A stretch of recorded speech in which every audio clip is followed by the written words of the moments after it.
Primera enseñanza de este Evangelio. Un reino en guerra civil no puede subsistir, se derrumba casa tras casa.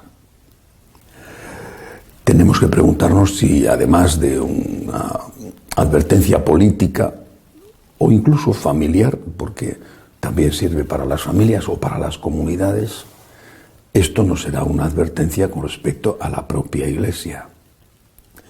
Constatamos con tristeza que muchas familias católicas practicantes, que han vivido lo mejor que han sabido y que han podido su relación con el Señor, sin embargo no han logrado transmitir la fe a sus hijos o a sus nietos.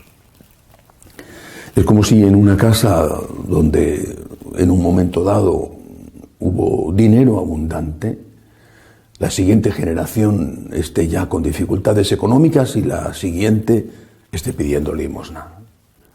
El gran tesoro de la fe que se mantuvo durante generaciones, a veces con un gran esfuerzo, incluso con sangre de mártires en esas familias, pasado no mucho tiempo, se ha dilapidado, ha desaparecido, no existe más. Y eso tiene consecuencias terribles, consecuencias para la vida familiar, para la vida personal. Bueno, y esto no solamente es un caso, sino que cada vez se multiplica más. Hay una apostasía, un abandono de Dios y de la Iglesia, que es una apostasía silenciosa en la mayor parte de los casos. En alguno, pues hacen algún gesto de ir a los obispados a decir que les borren de los registros.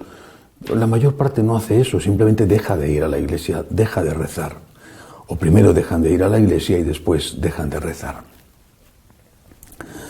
Esto sucede, al menos en parte, sucede porque el mundo nos ataca ferozmente y hace mella, sobre todo en los jóvenes, pero también sucede, al menos en parte, por la división interna. ¡Cuánta confusión!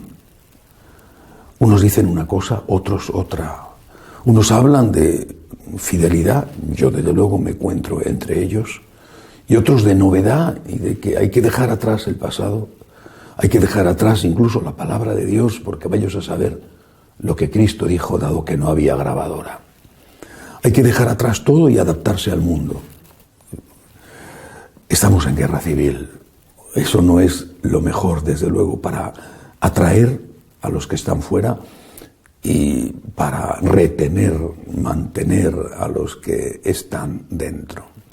Un reino en guerra civil se derrumba casa tras casa, pero la guerra civil solo puede acabarse con la unidad en torno a Jesucristo, en torno a nuestro Señor, volver a la raíz, que es lo que quería el Concilio Vaticano II, volver a la raíz, volver a las fuentes, volver al origen, volver a la primitiva Iglesia, volver a Cristo nuestro Señor, volver a la Santísima Virgen, que estaba antes de la encarnación, ya como inmaculada, no antes del Hijo de Dios, segunda persona de la Santísima Trinidad, eterno, pero sí antes de que ese Hijo de Dios se hiciera hombre, y se hizo hombre gracias a que ella dio el permiso.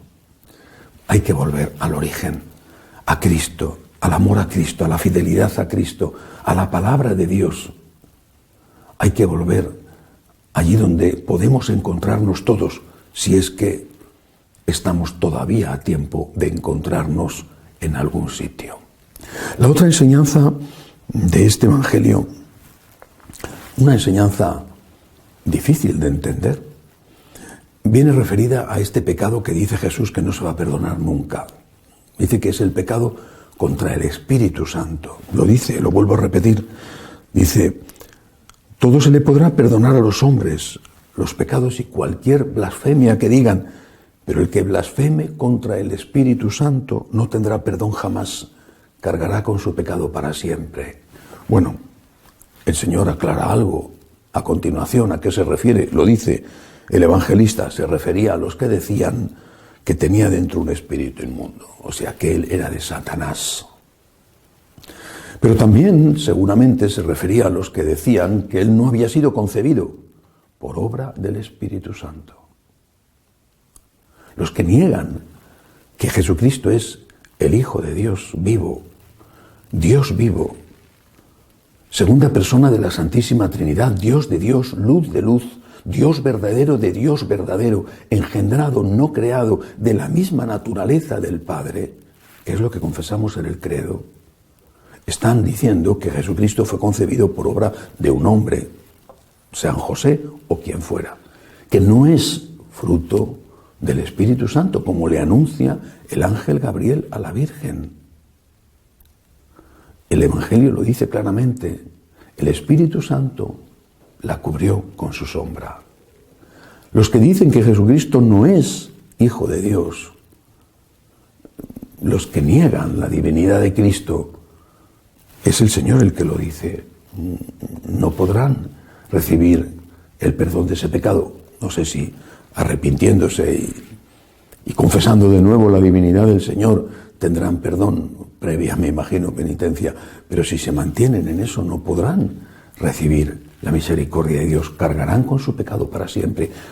Por eso digo, repito, un reino en guerra civil se derrumba casa tras casa, pero no podemos acabar con la guerra civil que existe en la Iglesia si no volvemos a la raíz, al origen, a la primitiva Iglesia, a aquello que vieron y tocaron, aquello que escucharon, los que dieron su vida para testimoniarlo, aquello que los apóstoles comprobaron, aquello que ellos abrazaron después de resucitado, a Cristo, Dios verdadero, hombre verdadero, Hijo de María, Hijo de Dios.